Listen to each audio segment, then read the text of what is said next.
कर्मों का भोग निश्चित है।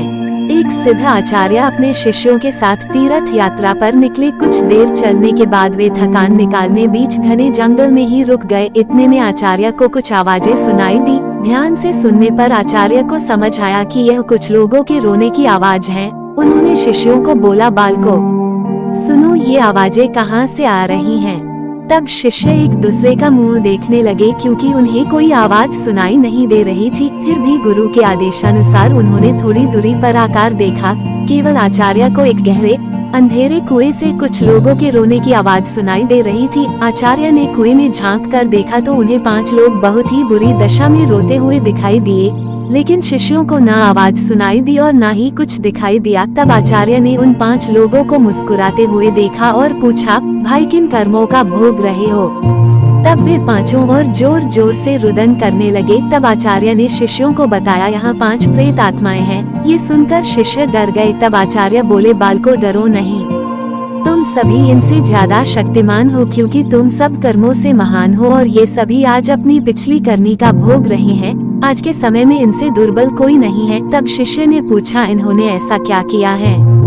तब पहली आत्मा ने उत्तर दिया कि वह पिछले जन्म में ब्राह्मण था, भिक्षा मांगता था, लेकिन उस भिक्षा को भोग विलास में खर्च करता था। दूसरे ने उत्तर दिया, वह क्षत्रिय था और अपनी शक्ति का दुरुपयोग निर्बल असहाय गरीबों पर करता था। तीसरे ने उत्तर दिया कि वो बनिया था, बस खुद के फायदे की सोचता था और हमेशा मिलावट करके सामान बेचता था, जिस कारण कई लोग मारे गए। चौथे ने उत्तर दिया, वह क्षुद्र था, बहुत आलसी और जिम्मेदारी से भागता था, अपने माता पिता को पिटता था और दिन रात नशा करता था। पांचवे ने उत्तर दिया, वह एक लेखक था, अश्लील कथाएं लिखता था, उसने समाज को वासना का पाठ सिखाया था। इस तरह वे सभी पापी अपने पापों को भोग रहे हैं।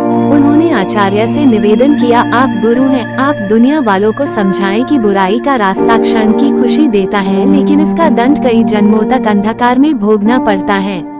कहानी से शिक्षा, मनुष्य को कर्मों का फल भोगना ही पड़ता है, फिर वो किसी भी जन्म में हो। कहते हैं, जिस तरह ईश्वर है वैसे ही भूत भी होते हैं, लेकिन वे जितने दुर्बल होते हैं उतना कोई नहीं, जितने कष्ट में वो होते हैं उतना कोई नहीं। वे अपनी करनी का भोग करते हैं। क्षण की विलासिता कई जन्मों का डर बन जाती है। व्यक्ति कितना भी इतरा जाए, नियति उसके कर्मों का हिसाब रखती ही है। इसलिए सदैव सद्मार्ग पर चले, अगर गलती हुई भी है तो उसे सुधारे।